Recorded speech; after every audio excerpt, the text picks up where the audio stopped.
Assalamualaikum warahmatullahi wabarakatuh. Halo teman-teman, perkenalkan nama saya Zilfadila Duyana dengan NIM PO71421244017 dari Sarjana Terapan Kebidanan.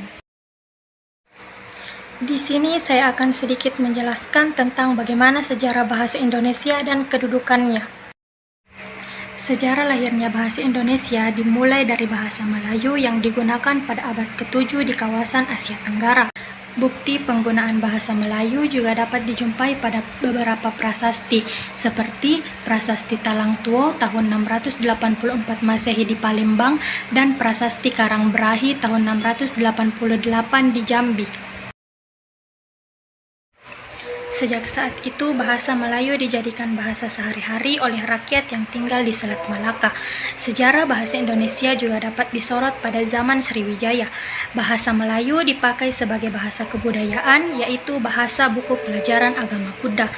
Bahasa Melayu juga dipakai sebagai bahasa antar suku di Nusantara maupun hingga bahasa yang digunakan terhadap para pedagang yang datang dari Nusantara. Bahasa Melayu kemudian menyebar ke pelosok Nusantara bersamaan dengan menyebarnya agama Islam di wilayah Nusantara. Bahasa Melayu mudah diterima oleh masyarakat Nusantara sebagai bahasa perhubungan antar pulau, antar suku, antar pedagang, antar bangsa, dan antar kerajaan karena bahasa Melayu tidak mengenal tingkat tutur. Perluasan ini terus melanjut hingga abad ke-17 ketika Belanda menduduki Indonesia. Memasuki abad ke-20, rakyat merasa mereka membutuhkan sesuatu untuk mengikat mereka sebagai bangsa yang bersatu. Lalu, pada persiapan Kongres Pemuda tahun 1926, para pemuda masih mempermasalahkan tentang sebutan Bahasa Persatuan Indonesia. Kemudian, M. Tabrani mengusulkan bahasa Melayu diganti dengan istilah Bahasa Indonesia, dan hal ini disetujui pada tanggal 2 Mei 1926.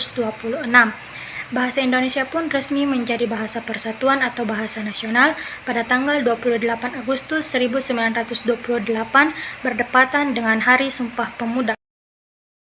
Selanjutnya, kedudukan bahasa Indonesia. Bahasa Indonesia dinyatakan kedudukannya sebagai bahasa negara pada tanggal 18 Agustus 1945 karena pada saat itu Undang-Undang Dasar 1945 disahkan sebagai Undang-Undang Dasar Negara Kesatuan Republik Indonesia.